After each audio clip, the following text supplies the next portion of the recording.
नवरात्रि का 9वां दिन माँ सिद्धिदात्री की पूजा की जाती है।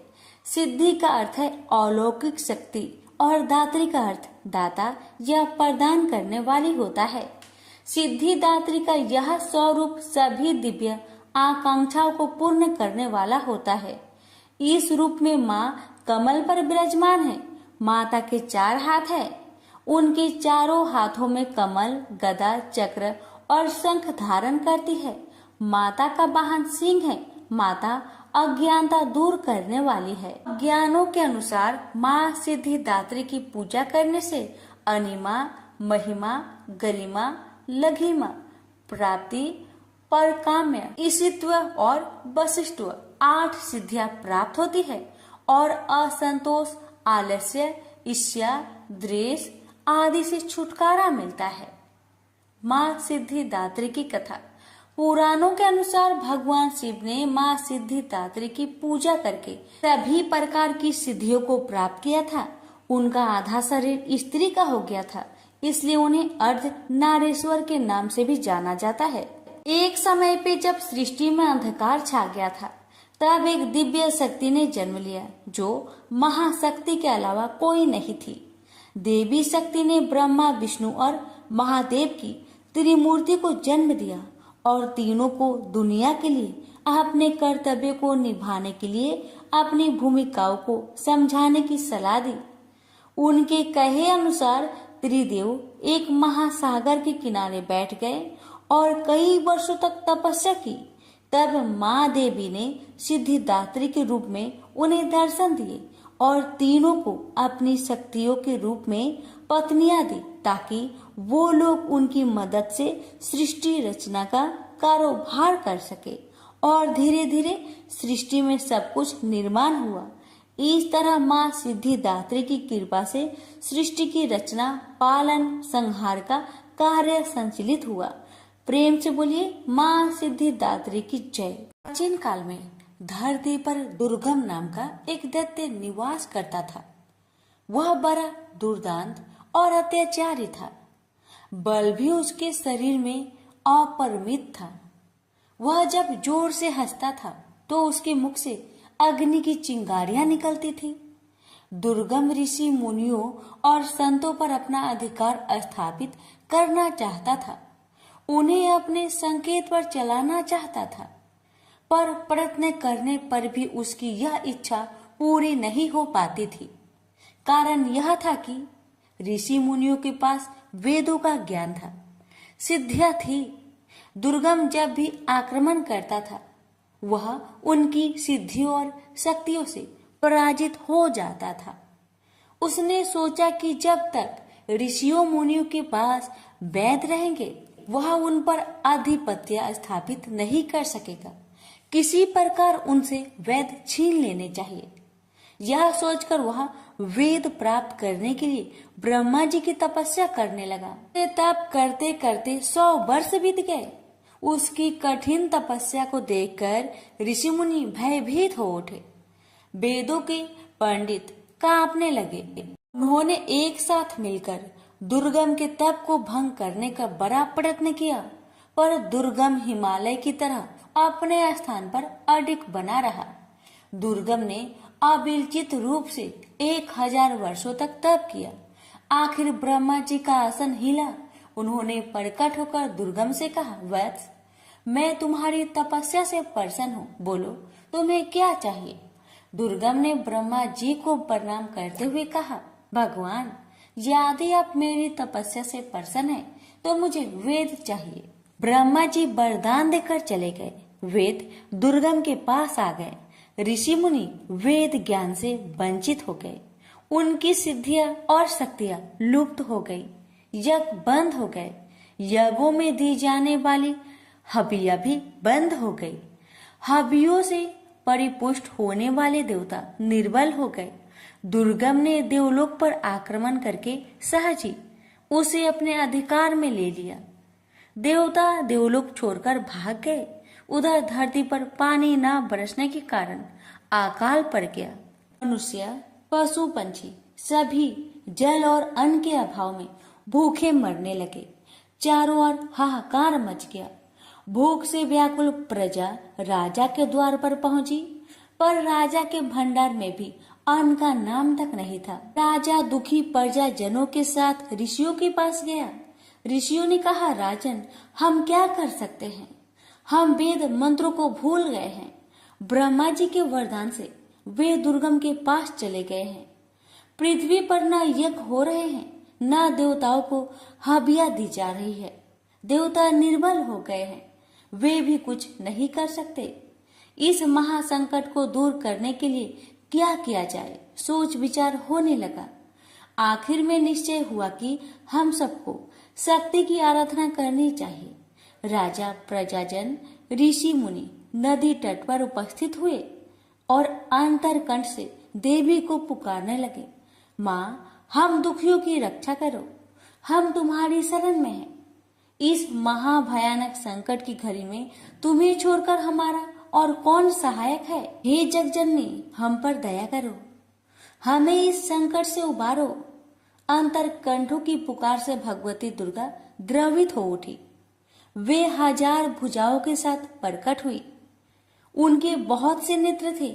वे अपने हाथों में भांति भांति के अस्त्र शस्त्र धारण की हुई थी।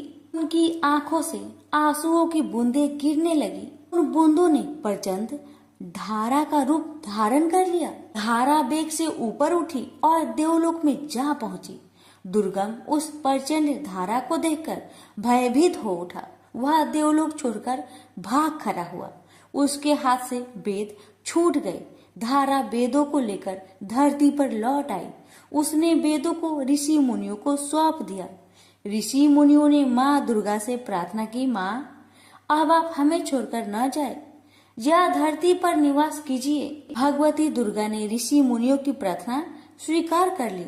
वे अपने लोक में न जाकर धरती पर ही रह गई। कहते हैं, सहारनपुर की शाकंभरी देवी वही देवी है जिनकी आंसुओं की प्रचंड धारा में दुर्गम सदा सदा के लिए लुप्त हो गया था और जिन्होंने उनसे वेद भी छीनकर पुनः ऋषियों को सौंप दिए थे। प्रेम से बोलिए, माँ दुर्गा की जय हो, शाकंभरी देवी की जय हो। ने माँ दुर्गा की एक अन्य कथा। ये कथा है पूजा का प्रसाद। एक ब्राह्मण था, वह बहुत गरीब था। अपनी इस दशा में भी वह माँ भगवती की बहुत बड़ा भक्त था। उसकी पत्नी भी भोली भाली थी। गरीबी की दिन बिताते हुए उसने पति से कभी कुछ नहीं कहा। ब्राह्मण की एक बेटी थी, वह बड़ी सुंदर और चतुर थी। माँ बाप अपनी बेटी को बहुत प्यार करते थे, किंतु जैसे जैसे बेटी बड़ी होती गई उसके विवाह की चिंता उन्हें सताने लगी।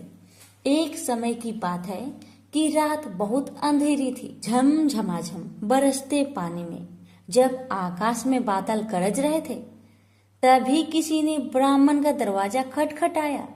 ब्राह्मण ने दरवाजा खोला। सामने एक राहगीर खड़ा था। उसने कहा, मैं पास की ही गांव में रहने वाला ब्राह्मण हूँ, रिश्तेदारी में जा रहा हूँ।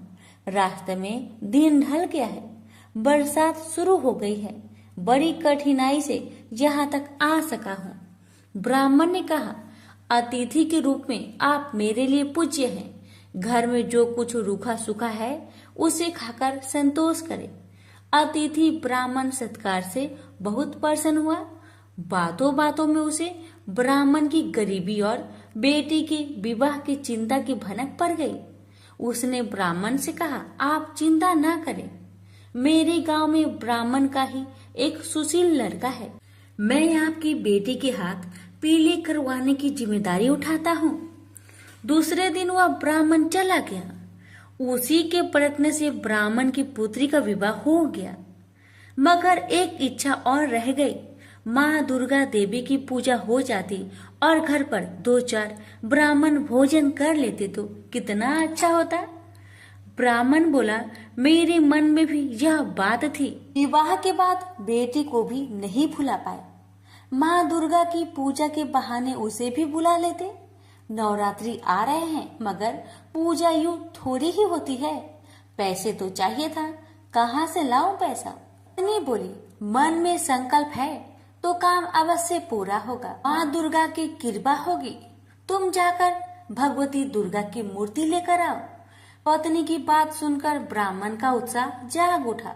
वह एक मूर्तिकार के पास गया। मूर्ति का दाम पूछा तो चौंक पड़ा। मूर्ति महंगी थी। ब्राह्मण निराश होकर लौटने लगा। मूर्तिकार सज्जन व्यक्ति था। वह ब्राह्मण की व्यवस्था तार गया। बोला, निराश ना हो, लाओ, तुम्हारे पास जितने पैसे हो मुझे दे दो और मूर्ति ले जाओ।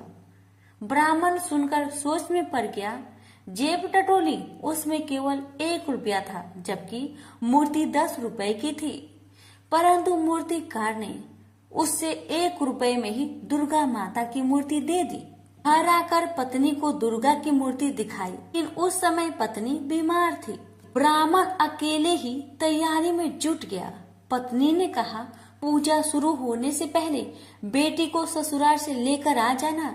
ब्राह्मण तुरंत अपनी बेटी को लेने चल दिया। ब्राह्मण अपनी बेटी के ससुराल पहुंचा। बहू के पिता को खाली हाथ देखा तो उसकी सास भड़क गई और बहू को नहीं भेजा। अपनी गरीबी पर ब्राह्मण को आज पहली बार बहुत दुख हुआ। वह गांव के बाहर आया। एक पेड़ के नीचे बैठकर देर तक रोता रहा। तभी उनके कानों में आवाज आई, पिताजी चलिए, मैं आ गई। बड़ी मुश्किल से सास ने भेजा है। ब्राह्मण ने आंखें उठाकर देखा, उसकी लड़की सामने थी। घर आकर ब्राह्मण, ब्राह्मणी और उसकी बेटी ने बड़ी श्रद्धा से देवी की पूजा की। किसी तरह जुगाड़ करके देवी के प्रसाद लिए, कुछ फल और दूसरी सामग्री जुटा ली। परंतु समस्या थी कि इतने कम प्रसाद से काम कैसे चलेगा। ब्राह्मण की बेटी ने कहा, पिताजी आप चिंता ना करें, जिसे चाहे बुला लीजिए। देवी का प्रसाद मैं स्वयं अपने हाथों से बांटूंगी। धड़कते दिल से ब्राह्मण ने आस पड़ोस के लोगों को बुला लिया। पूजा की समाप्ति पर लड़की ने प्रसाद बांटा। ब्राह्मण और उसकी पत्नी देखकर आश्चर्यचकित रह गई कि प्रसाद कम नहीं हुआ, बल्कि प्रसाद पर्याप्त मात्रा में बच रहा था। दूसरे दिन ब्राह्मण सवेरे उठा, नहा धोकर देवी की पूजा में रखे जल के घड़े की ओर चला। वह उसे ले जाकर देवी की मूर्ति के साथ नदी में विसर्जन करना चाहता था। जैसे ही ब्राह्मण घड़े के पास आया, उसने देखा कि उसकी लड़की घड़े से पानी लेकर पी रही है। यह देखकर ब्राह्मण क्रोध से बोला, तूने पूजा का जल ही अपवित्र कर दिया। माँ दुर्गा अवश्य नाराज हो जाएगी। मैं उन्हें मनाने के लिए पूजा करता हूँ और तुम तो बर्बादी कर दी। इससे अच्छा तुम ससुराल में रहती तो ही अच्छा था।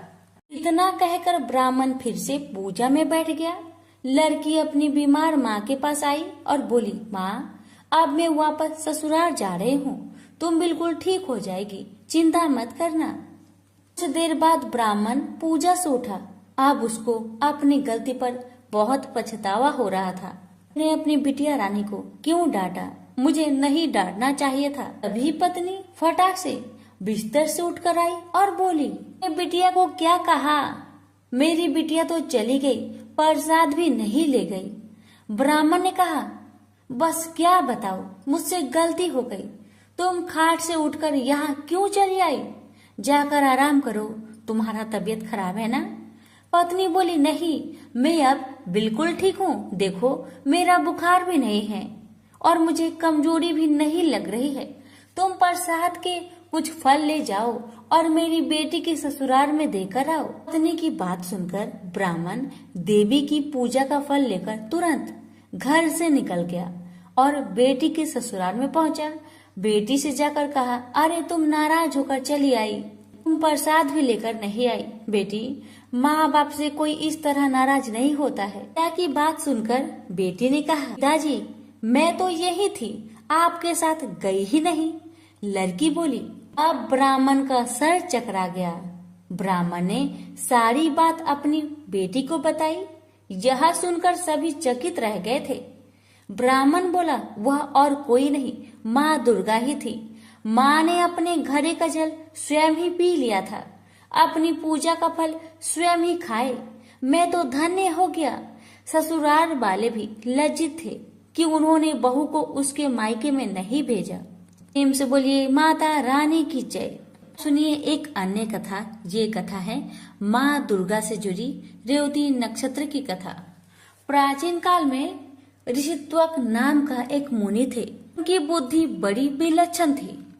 उनके यहाँ समयानुसार पुत्र उत्सव हुआ। रेवती का चौथा चरण गंडात होता है, उसी में उस बालक की उत्पत्ति हुई। मुनि ने उस लड़के की जात कर्म आदि सभी क्रियाएं सविध संपन्न की थी। चूड़ाकरण और उपनयन आदि संस्कार भी संपन्न किए। महात्मा ऋतुवाक के यहाँ जब से उस पुत्र का जन्म हुआ, तभी से वे रोग और शोक से चिंतित रहने लगे। क्रोध और लोभ उन्हें सदा घेरे रहते थे। माता की भी यही स्थिति हो गई।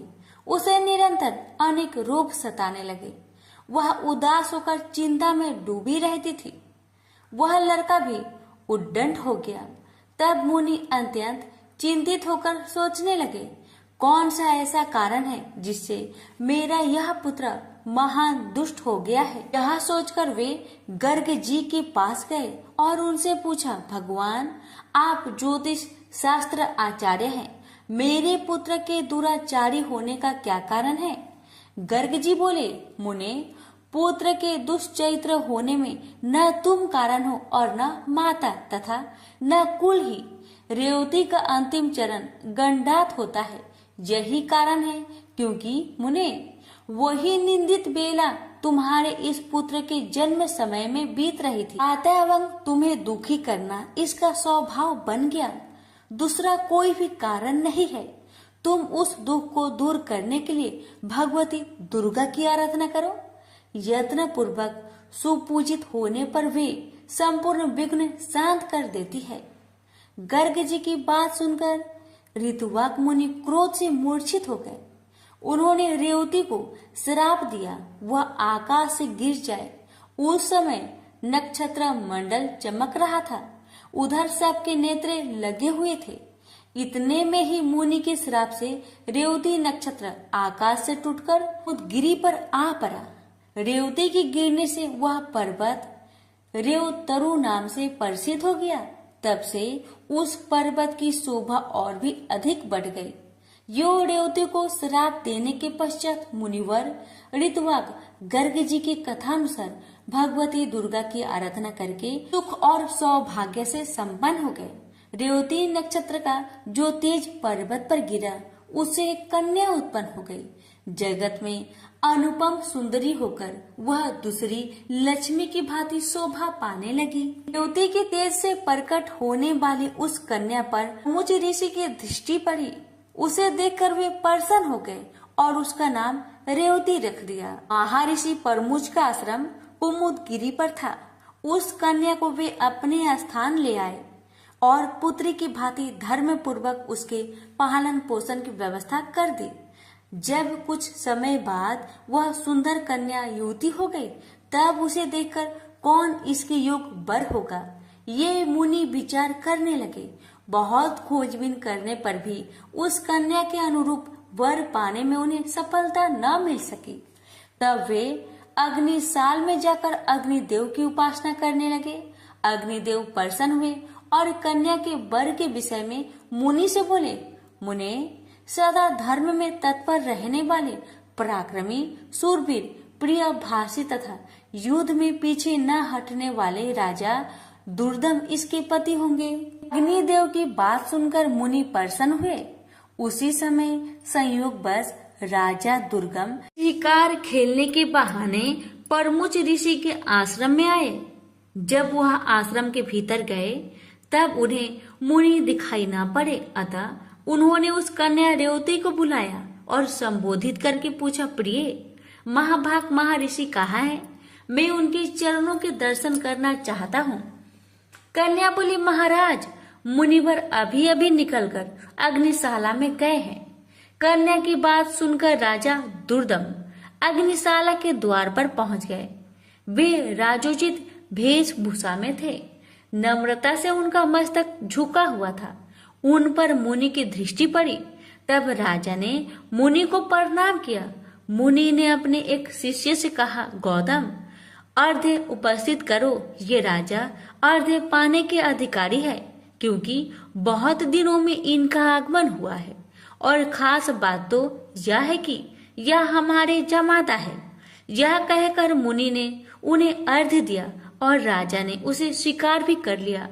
राजा दुर्दम अर्घ्य आदि के पश्चात आसन पर विराजमान हुए।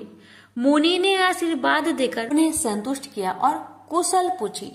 कहा, राजन, तुम्हारी सेना खजाना, त्रिमंडली, भृत्य वर्ग, मंत्री वर्ग, देश नगर और स्वयं आत्मा में किसी प्रकार की अशांति तो नहीं है। तुम्हारी पत्नी की तो कुशल पूछनी ही नहीं है, क्योंकि वह तो मेरे यहाँ ही ठहरी हुई है। इसी से मैंने उसका समाचार नहीं पूछा। राजा ने कहा, भगवान, आपकी कृपा से सर्वत्र कुशल है, पर मुझे यह बहुत आश्चर्य हो रहा है कि आपने मुझे जमाता कहा है, अतः मेरी कौन सी पत्नी आपके यहाँ है? मुनि बोले, राजन, जो जगत में आदित्य सुंदरी है वह रेवती नाम की तुम्हारी पत्नी यहाँ है। वह किसी प्रकार तुम्हारी भार्य हुई, यह रहस्य तुम नहीं जानते। राजा ने कहा, प्रभु, ये सुभद्रा आदि भार्याएं घर पर है, उन्हीं को मैं जानता हूँ। रेवती के संबंध में तो मैं कुछ भी नहीं जानता। मुनि बोले, राजन, तुमने अभी जिसे प्रिय शब्द से संबोधित किया है वही तुम्हारी प्रेयसी भार्या है। एक क्षण भी तो नहीं हुआ तुम इसे भूल गए। राजा ने कहा, मुनि, आप जो कह रहे हैं वह ठीक है। मैंने वैसे ही प्रिय शब्द कहकर बुलाया। में मेरी कोई भी कुतिसित भावना नहीं थी। इस संबंध में आप मुझ पर अप्रसन्न न हो। मुनि बोले, राजन, तुम ठीक कहते हो। तुम्हारे मन में कोई बुरा विचार नहीं है। तो अग्निदेव की प्रेरणा से तुम्हें ऐसे शब्द का उच्चारण करना पड़ा। इस कन्या के पति कौन होंगे? यह बात अभी मैंने अग्निदेव से पूछी थी। उन्होंने कहा है, राजा दुर्दम कन्या के स्वामी होंगे। इसे कोई नहीं टाल सकता। इसलिए राजन, मैं यह कन्या तुम्हारी सेवा में समर्पित करता हूँ। इसे स्वीकार करो। तुमने इसे प्रिय शब्द से संबोधित किया था। विषय में तो कुछ विचार ही नहीं करना चाहिए। मुनि की बात सुनकर राजा चुप हो गए। अब मुनि उनके विवाह की विधि संपन्न करने की व्यवस्था करने लगे। पानी ग्रहण संस्कार करने के यत्न में संलग्न मुनि को देखकर कन्या ने कहा, पिताजी, उचित तो यह है कि आप मेरा विवाह रेवती नक्षत्र में ही करने की कृपा करें। मुनि बोले, बत्से, अनेकों विवाहिक नक्षत्र है, फिर रेवती नक्षत्र में ही क्यों विवाह करें?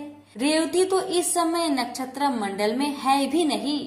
कन्या ने कहा, रेवती से भिन्न नक्षत्र मेरा विवाह संस्कार सुमोचित न होगा। अतएव मैं आपसे प्रार्थना करती हूँ, इस नक्षत्र में ही मेरी विवाहिक रस्में संपन्न करने की कृपा करें। मुनि बोले, बहुत समय पहले ऋतुवाक मुनि ने रेवती को नक्षत्र मंडल से नीचे गिरा दिया था। अब वहाँ स्थान नहीं रहा है।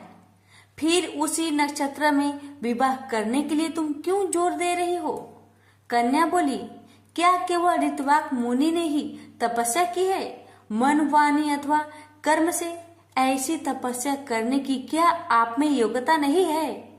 आप तो जगत की रचना करने में समर्थ हैं। मैं आपका तपबल खूब जानती हूँ। अतः आप रेवती को नक्षत्र मंडल में पुनः स्थापित करके उसी नक्षत्र में मेरा विवाह कीजिए। मुनि बोले, तुम्हारा कल्याण हो।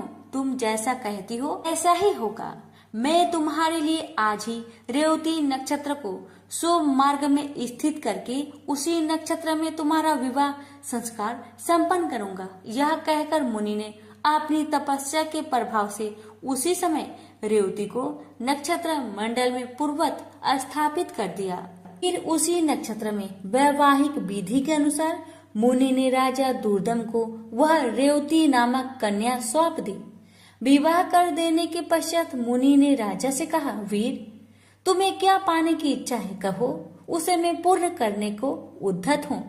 राजा बोले, मुनिवर, मैं स्वयं भू मनु का वंशक हूँ। आपकी कृपा से मुझे मनुवंतर का आदि शास्त्र पुत्र प्राप्त हो, यह मेरी अभिलाषा है। मुनि ने कहा, राजन, यदि तुम्हारी इच्छा ऐसी है तो भगवती दुर्गा की आराधना करो। तब मनवंतर का स्वामी पुत्र तुम्हें अवश्य प्राप्त होगा। श्रीमद् देवी भागवत 5वां पुराण है। उसकी 5 आवृत्तियां श्रवण करने से तुम अपने मन के अनुसार पुत्र प्राप्त कर लोगे। इस रेवती के गर्भ से 5वां यानी रेवत नाम मनु उत्पन्न होगा। मुनि की यो कहने पर राजा ने उनके चरणों में मस्तक झुकाया और अपनी पत्नी को साथ लेकर वे अपने नगर को चले गए और राजगद्दी पर बैठकर उन्होंने शासन आरंभ कर दिया। एक बार महात्मा लोमश जी राजभवन में पधारे। राजा ने प्रणाम करके उनका स्वागत सत्कार किया और हाथ जोड़कर कहा, मुने, आप सर्व समर्थ है, मुझे पुत्र पाने की इच्छा है, अतः आप श्रीमद् देवी भागवत नाम का पुराण सुनाने की कृपा कीजिए। राजा की बात सुनकर लोमश जी बड़े प्रसन्न हुए और बोले, राजन, तुम धन्य हो। तभी तो त्रिलोक जननी भगवती दुर्गा में तुम्हारी ऐसी भक्ति जागृत हो गई है। जो भगवती जगदम्बिका देवता, दानव और मनुष्य की परम आराध्य है, उनमें जब तुम्हारी भक्ति हो गई तब फिर तुम्हारा कार्य सिद्ध होने में क्या संदेह है। अतएव मैं तुम्हें देवी भगवत पुराण अवश्य सुनाऊंगा। उसके श्रवण मात्र से कोई भी पदार्थ पाने की इच्छा शेष नहीं रहती। यह कहकर लोमश जी ने शुभ मुहूर्त में कथा आरंभ कर दी। समय व्यतीत होने पर भगवती की कृपा से रानी को लोक का कल्याण करने वाला गर्भ ठहर गया। गर्भ की अवधि पूर्ण होने पर ग्रहों के उत्तम युग में रानी ने पुत्र को जन्म दिया। पुत्र जन्म की बात सुनकर राजा की खुशी का ठिकाना न रहा। फिर रेवत नाम से विख्यात वह बालक संपूर्ण क्रियाओं का परगामी, धर्मात्मा, धर्म का प्रवचन एवं अनुष्ठान करने वाला, परम पराक्रमी तथा अस्त्र बेताओं में सर्वश्रेष्ठ निकला। तदंतर ब्रह्मा जी ने रेवत को मनु के पद पर प्रतिष्ठित कर दिया। रेवत मनवंतर के स्वामी बनकर धर्म पूर्वक पृथ्वी पर शासन करने लगे। प्रेम से बोलिए जगदम्बा माता की जय। देवताओं का देवी की स्तुति करना और देवी का देवताओं को वरदान देना। महर्षि मेधा कहते हैं, दैत्य के मारे जाने पर इंद्रादि देवता अग्नि को आगे करके कात्यायनी देवी की स्तुति करने लगे। उस समय अभीष्ट की प्राप्ति के कारण उनके मुख खिले हुए थे। देवताओं ने कहा, हे शरणागतों के दुख दूर करने वाली देवी, तुम प्रसन्न हो जाओ। हे संपूर्ण जगत की माता, तुम प्रसन्न हो जाओ। विधेश्वरी, तुम सबकी रक्षा करो, क्योंकि तुम इस जड़ और अजर की ईश्वरी हो। देवी, तुम इस संपूर्ण जगत की आधार रूप हो, क्योंकि तुम पृथ्वी रूप में भी स्थित हो और अत्यंत पराक्रम वाली देवी हो। तुम विष्णु की शक्ति हो और विश्व के बीच परम माया हो। तुमने ही यह संपूर्ण जगत मोहित कर रखा है। तुम्हारे प्रसन्न होने पर ही यह पृथ्वी मोक्ष को प्राप्त होती है। हे देवी, संपूर्ण विद्याएं तुम्हारी ही भिन्न भिन्न स्वरूप है। इस जगत में जितनी स्त्रियां हैं वह सब तुम्हारी ही मूर्तियां हैं। एकमात्र तुमने ही इस जगत को व्याप्त रखा है। तुम्हारी स्तुति किस प्रकार हो सकती है, क्योंकि तुम परम बुद्धि रूप हो और संपूर्ण प्राणी रूप स्वर्ग और मुक्ति को देने वाली हो। अतः इस रूप में तुम्हारी स्तुति की गई है। तुम्हारी स्तुति के लिए इससे बढ़कर और युक्तियां क्या हो सकती है। संपूर्ण जनों के हृदय में बुद्धि रूप होकर निवास करने वाली स्वर्ग तथा मोक्ष प्रदान करने वाली नारायणी देवी, तुमको नमस्कार है। काला काष्ठा आदि रूप से अवस्था परिवर्तन की और ले जाने वाली तथा प्राणियों का अंत करने वाली नारायणी, तुमको नमस्कार है। हे नारायणी, संपूर्ण मंगलों के मंगल रूप वाली, हे शिवे, हे संपूर्ण प्रयोजनों को सिद्ध करने वाली, हे शरणागत वत्सला, 3 नेत्रों वाली गौरी, तुमको नमस्कार है। सृष्टि स्थिति तथा संहार की शक्ति भूता सनातनी देवी, गुणों का आधार यथा सर्व सुखमयी नारायणी, तुमको नमस्कार है।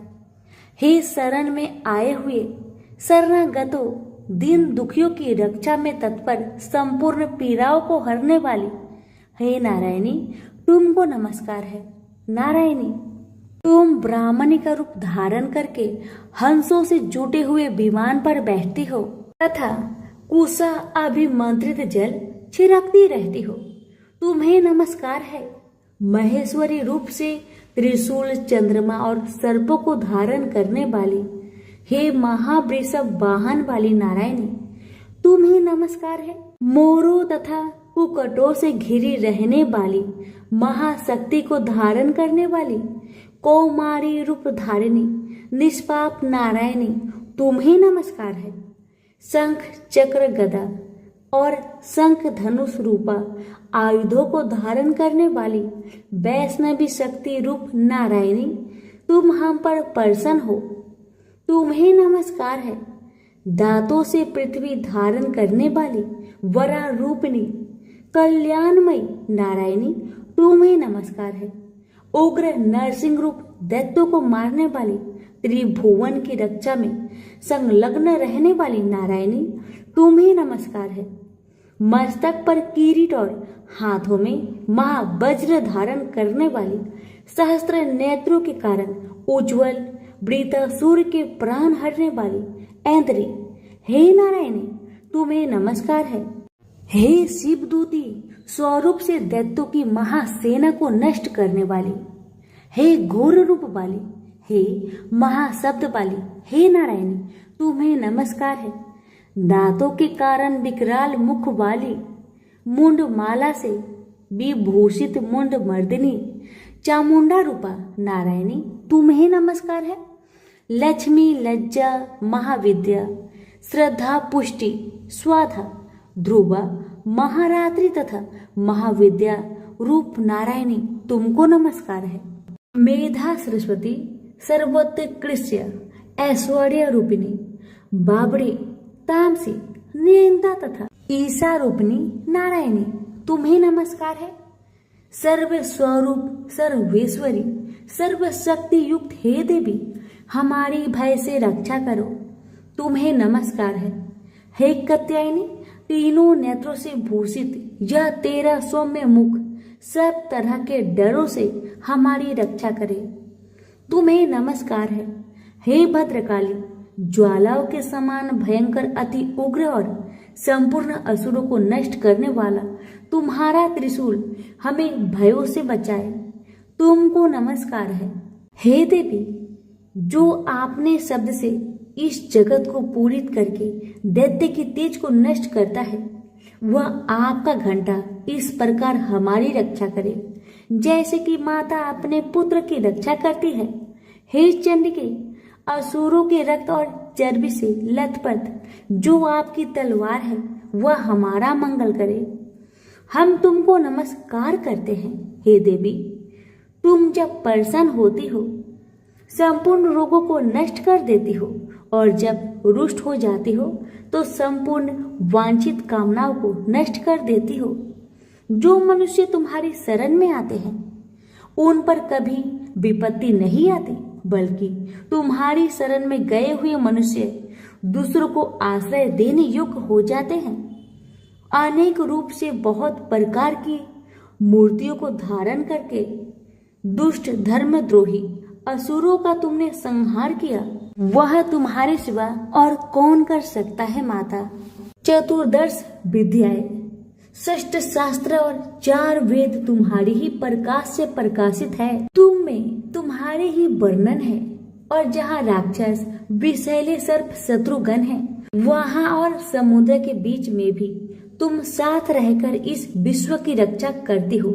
विधेश्वरी, तुम विश्व का पालन करने वाली विश्व रूपा हो, इसलिए संपूर्ण विश्व को धारण करती हो। इसलिए ब्रह्मा विष्णु महेश की भी वंदनीय हो।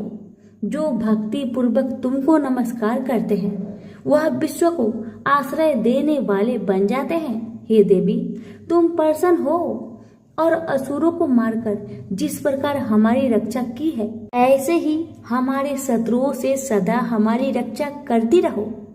संपूर्ण जगत के पाप नष्ट कर दो और पापों तथा उनके फल स्वरूप होने वाली महामारी आदि बड़े बड़े उपद्रव को शीघ्र दूर कर दो।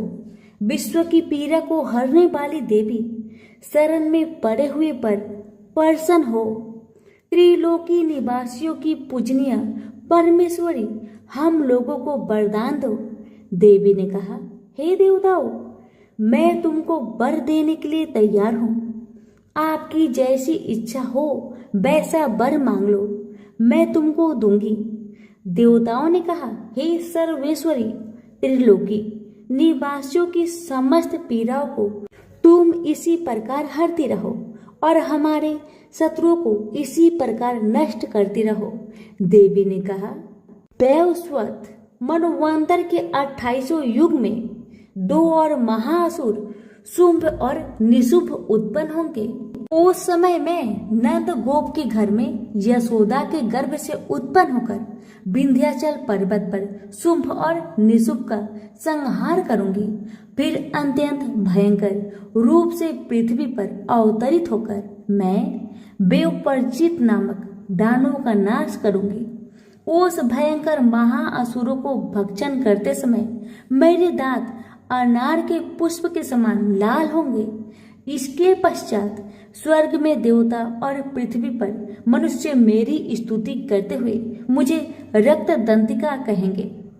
फिर जब 100 वर्ष तक वर्षा न होगी तो मैं ऋषियों की स्तुति करने पर आओनिज नाम से प्रकट होंगी और अपने 100 नेत्रों से ऋषियों की ओर देखूंगी। अतः मनुष्य 87 नाम से मेरा कीर्तन करेंगे। उसी समय में अपने शरीर से उत्पन्न हो प्राणों की रक्षा करने वाले शाकों द्वारा सब प्राणियों का पालन करूंगी और तब इस पृथ्वी पर शाकंभरी के नाम से विख्यात होंगी। और इसी अवतार में मैं दुर्ग नामक महाअसुर का वध करूंगी और इससे मैं दुर्गा देवी के नाम से प्रसिद्ध होंगी। उसके पश्चात जब मैं भयानक रूप धारण करके हिमालय निवासी ऋषियों महाऋषियों की रक्षा करूंगी, तब भीमा देवी के नाम से मेरी ख्याति होगी। और जब फिर अरुण नामक असुर तीनों लोगों को पीड़ित करेगा, तब मैं असंख्य भ्रमरों का रूप धारण करके उस महादैत्य का वध करूंगी। तब स्वर्ग में देवता और मृत्यु लोक में मनुष्य मेरी स्तुति करते हुए मुझे ब्राह्मणी नाम से पुकारेंगे। इस प्रकार जब जब पृथ्वी राक्षसों से पीड़ित होगी, तब तब मैं अवतरित होकर शत्रुओं का नाश करूंगी। तो प्रेम से बोलिए, माँ दुर्गा की जय हो। यहीं पर हमारी दुर्गा सप्तशती पाठ 11वां अध्याय समाप्त हुआ।